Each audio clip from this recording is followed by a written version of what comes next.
Hello everyone, welcome to my channel. I hope कि आप सब ठीक होंगे और आप अपनी स्टडी कर रहे होंगे, जैसा कि मैं बोलती हूँ अपनी हर वीडियो में। तो आज की जो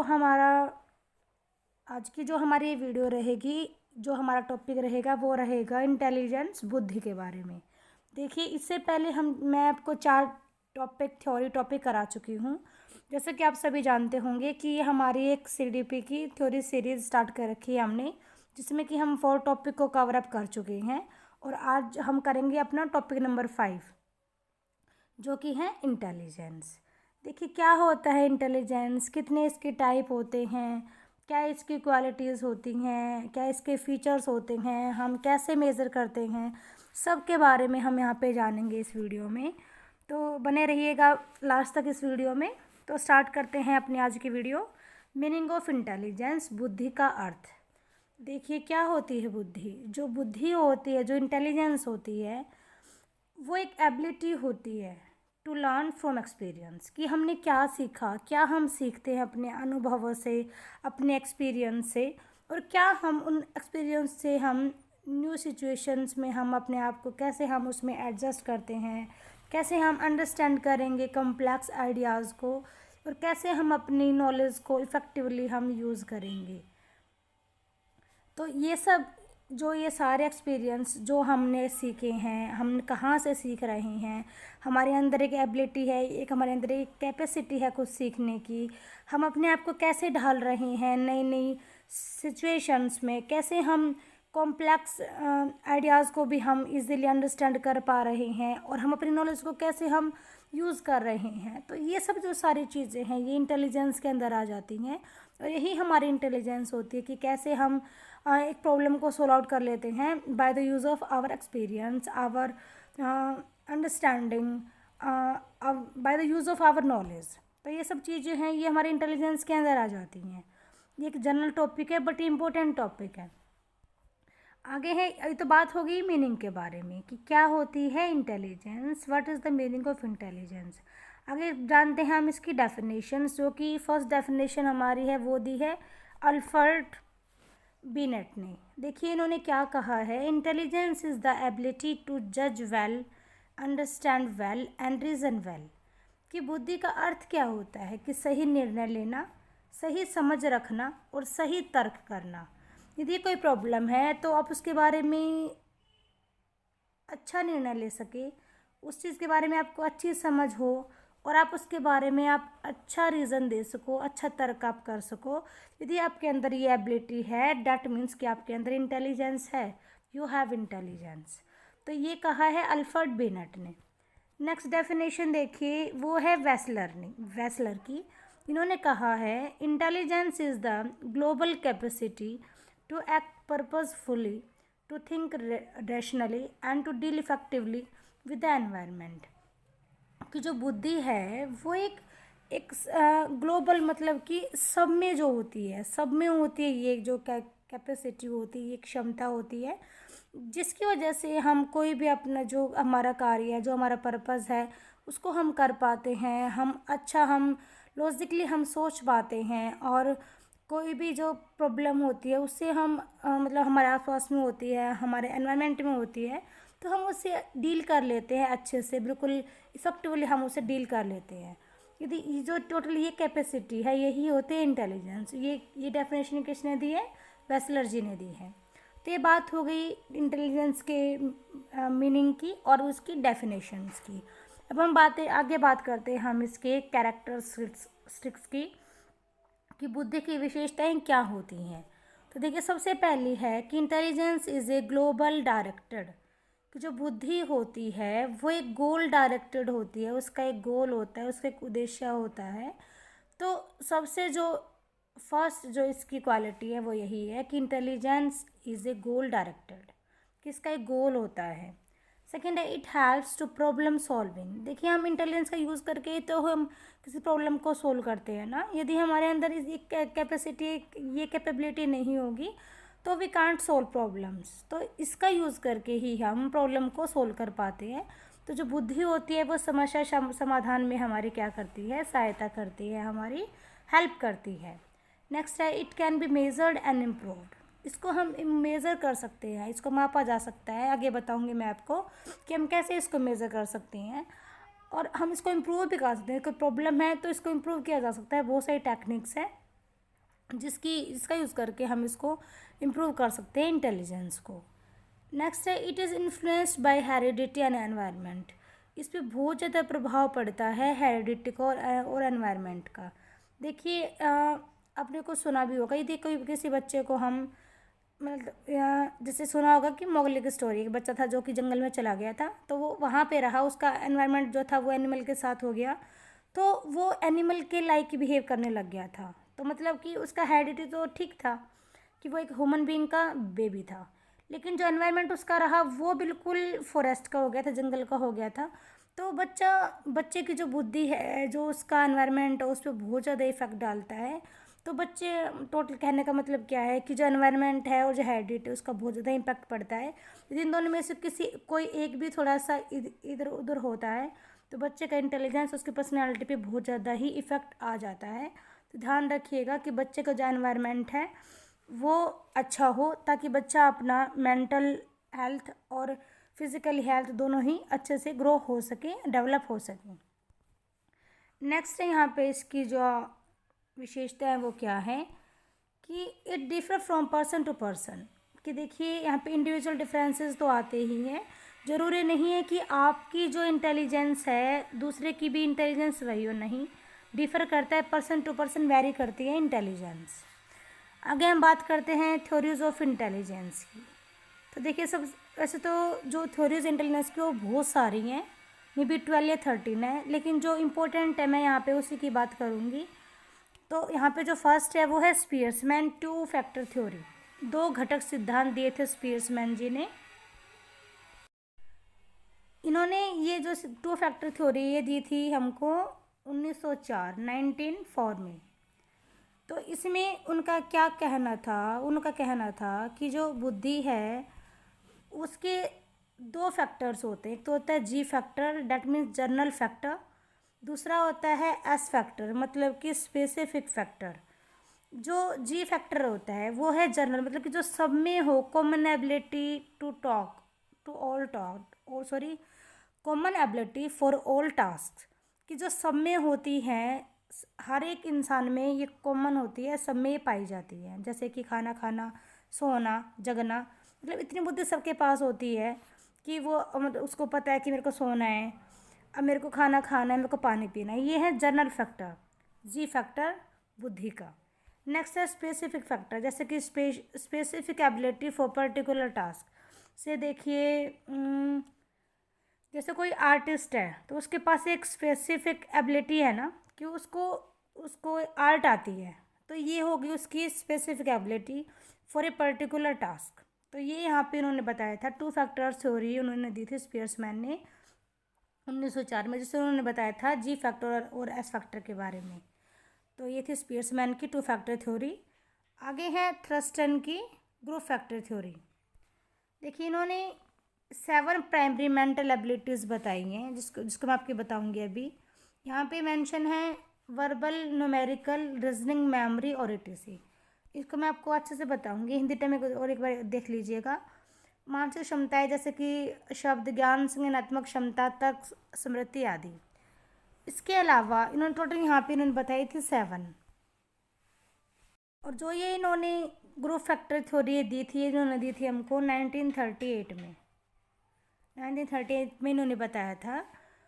और इन्होंने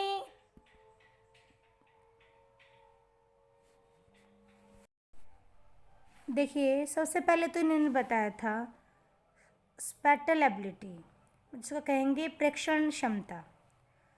सेकंड उन्होंने बताया था न्यूमेरिकल, जो यहाँ पे है नंबर एबिलिटी। थर्ड उन्होंने बताया था वर्बल एबिलिटी। फोर्थ बताया था इन्होंने वर्ड एबिलिटी। वर्ड ये लिख रही हूँ, थोड़ा आप देख लेना। नेक्स्ट है memory ability, then reasoning ability, और लास्ट था परपेचुअल एबिलिटी। तो टोटल इन्होंने ये कहा था कि जब ये 7 जो फैक्टर्स होते हैं, साथ ही जो ये एबिलिटीज़ हैं, जब ये इकट्ठी हो जाएंगी तो इंटेलिजेंस बनते हैं इन 7 फैक्टर्स से, ये इनका मानना था। मैं दोबारा से रिपीट कर रही हूँ। सबसे पहले उन्होंने बताया था स्पेटल एबिलिटी। एक मिनट रुकिए, मैं थोड़ा सा यहाँ पे आपको लिख के बताती हूँ। सबसे पहले उन्होंने बताया था स्पेटल, इन शॉर्ट लिख रही हूँ, स्पेटल एबिलिटी। देन उन्होंने बताया नंबर एबिलिटी। फिर उन्होंने बताया वर्बल एबिलिटी। देन बताया वर्ड एबिलिटी। फिर memory ability. Then reasoning ability. और लास्ट था परपेचुअल एबिलिटी। तो जब ये सारे एबिलिटीज़ इकट्ठी हो जाती है प्लस करके क्या बनेगा, इंटेलिजेंस बनेगा, ये इनका मानना था। और उन्होंने ये ग्रुप फैक्टर थ्योरी दी थी 1938 में। ये था थ्रस्टन का ग्रुप फैक्टर थ्योरी। नेक्स्ट है गार्डनर का बहुबुद्धि सिद्धांत। गार्डनर मल्टीपल इंटेलिजेंस थ्योरी, बहुबुद्धि सिद्धांत। इन्होंने बताया 8 टाइप्स ऑफ इंटेलिजेंस की, 8 टाइप्स होते हैं इंटेलिजेंस की। कौन कौन सी आपको दिख रहा होगा, भाषाई, तार्किक, संगीतमय, स्थानिक, शारीरिक, सामाजिक, आत्मबोध, प्राकृतिक। तो इन्होंने ये 7 बताया था और इन 7 के अकॉर्डिंग उन्होंने ये बताया था कि जिसमें ये बुद्धि होगी तो वो इंसान अपनी लाइफ में क्या बनेगा। उन्होंने इस तरीके से उन्होंने बताया था, जैसे जिसमें भाषाई बुद्धि होगी, लिंग्विस्टिक होगा, वो बनेगा कवि, लेखक।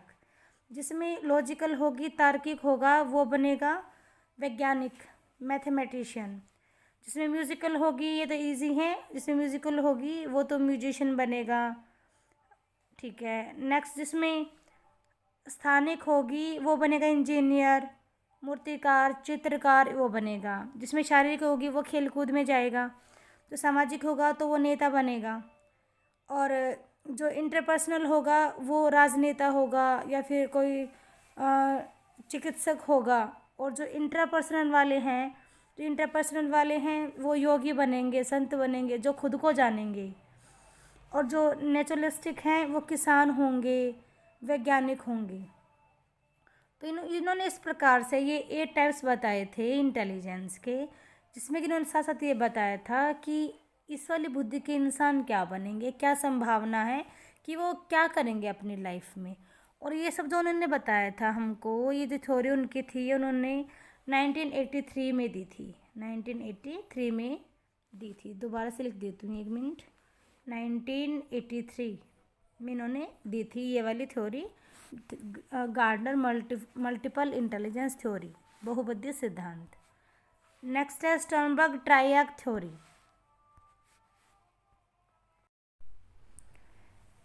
आगे है स्टर्नबर्ग ट्रायड थ्योरी, जो कि है 3 आयामी सिद्धांत। ये इन्होंने दिया था 1985 में।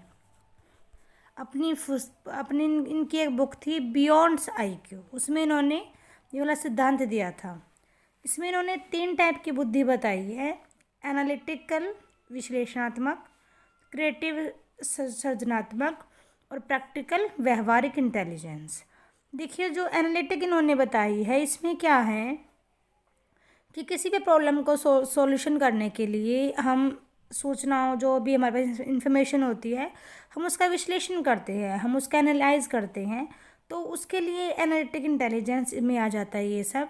सेकेंड है क्रिएटिव इंटेलिजेंस। इसमें समस्या का समाधान करने के लिए हम अपने पास्ट एक्सपीरियंस का हम क्रिएटिव रूप से, क्रिएटिव टाइप से हम इसका यूज़ करते हैं और प्रॉब्लम को सोल्व कर लेते हैं। थर्ड है प्रैक्टिकल इंटेलिजेंस। ये हम डेली रूटीन की जो प्रॉब्लम है उनको सॉल्यूशन करने के लिए हम इस वाली इंटेलिजेंस का यूज़ करते हैं, प्रैक्टिकल इंटेलिजेंस का। तो ये हो गई थ्योरी ऑफ इंटेलिजेंस। आगे है देखिए मेजरमेंट ऑफ इंटेलिजेंस, कि हाउ वी मेजर इंटेलिजेंस। तो देखिए ये जो एक फॉर्मूला है ये दिया है अल्फ्रेड बिनेट और साइमन ने, और ये उन्होंने दिया था 1905 में, 1905 में इन्होंने दिया था बुद्धि का मेजरमेंट करने का फॉर्मूला। तो इसमें क्या होता है, IQ होता है, इंटेलिजेंस क्वोशिएंट, बुद्धि लब्धि, जिसमें क्या होता है mental age upon chronicle age into में 100। कि जो मेंटल एज हमारी है और जो हमारी क्रोनिकल एज है, देखिए मेंटल एज जो होती है इसको निकालने के लिए बाकी भी कोई पैटर्न होता है प्रॉपर। मेंटल एज जब हमको मिल जाती है तो उसको हम क्रोनिकल एज जितने की हम अभी हैं, हमारी एज के एक्चुअल एज, उससे हम डिवाइड कर देते हैं इंटू में 100, तो IQ लेवल हमारा निकल के आ जाता है। ये फॉर्मूला दिया था अल्फ्रेड बिनेट और साइमन ने। ये वाला जो फॉर्मूला है इसमें पहले मेंटल एज अपोन में क्रोनिकल एज, सिर्फ यही फॉर्मूला था जो कि सबसे पहले इसको यूज़ किया था विलियम स्टर्न ने 1912 में। सबसे पहले इसको यूज़ किया था 1912 में, लेकिन बाद में 1916 में टर्मन जो एक वैज्ञानिक थे, मनोवैज्ञानिक थे, उन्होंने फॉर्मूला दिया। उन्होंने इस मेंटल एज अपन क्रोनिकल एज में उन्होंने यहाँ पे 100 और ऐड कर दिया था, जब जाके ये टोटल फॉर्मूला बना था। उससे पहले ये सिर्फ mental age upon chronicle age, सिर्फ यही फॉर्मूला था।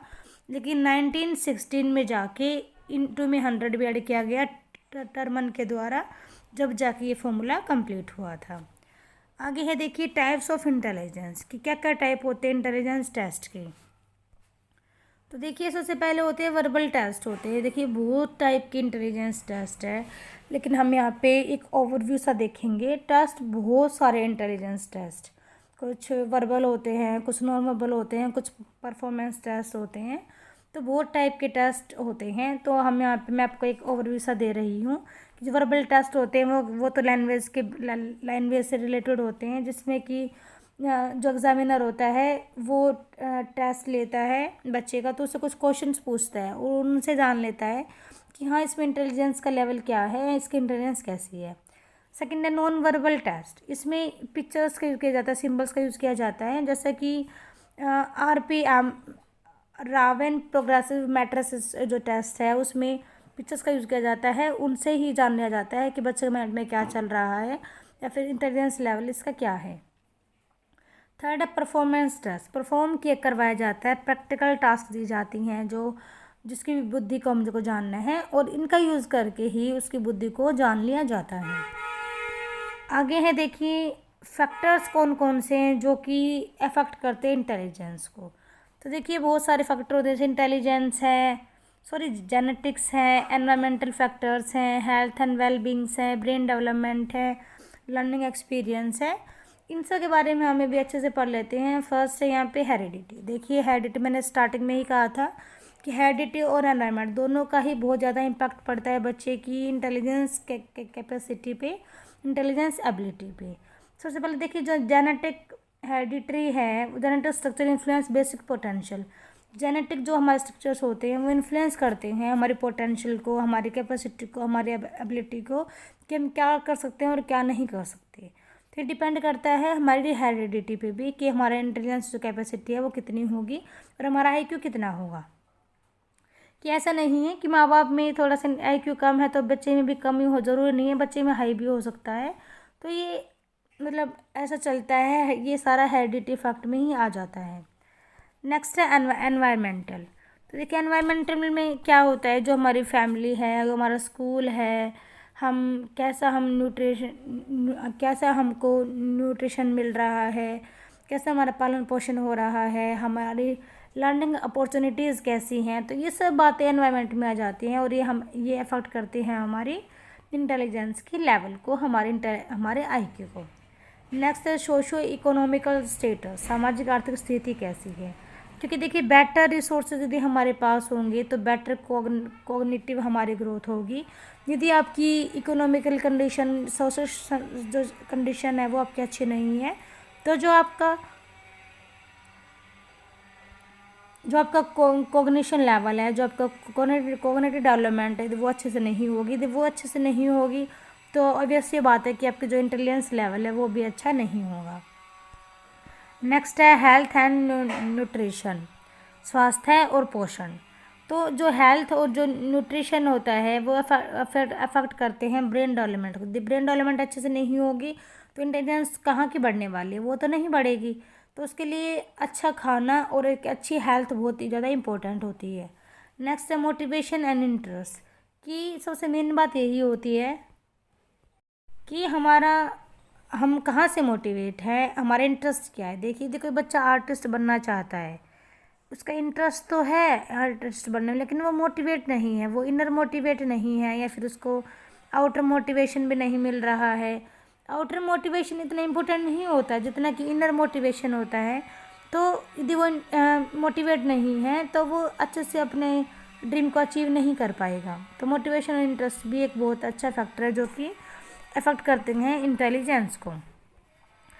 नेक्स्ट हम बात कर लेते हैं एजुकेशनल इम्प्लीकेशंस पे देखिए, सबसे पहले तो every child has different types of intelligence, कि जो सबको ये बात पता होनी चाहिए कि हर एक बच्चे की जो बुद्धि होती है, जो इंटेलिजेंस होती है, वो सबकी अलग अलग होती है। यहाँ पे इंडिविजुअल डिफरेंसेस आ जाते हैं कि सबकी जो बुद्धि हैं, सबके जो इंटेलिजेंस का लेवल है, जो एबिलिटी है, जो कैपेसिटी है, वो सबकी अलग अलग होती है। तो ये बात सबके माइंड में सेट होनी चाहिए।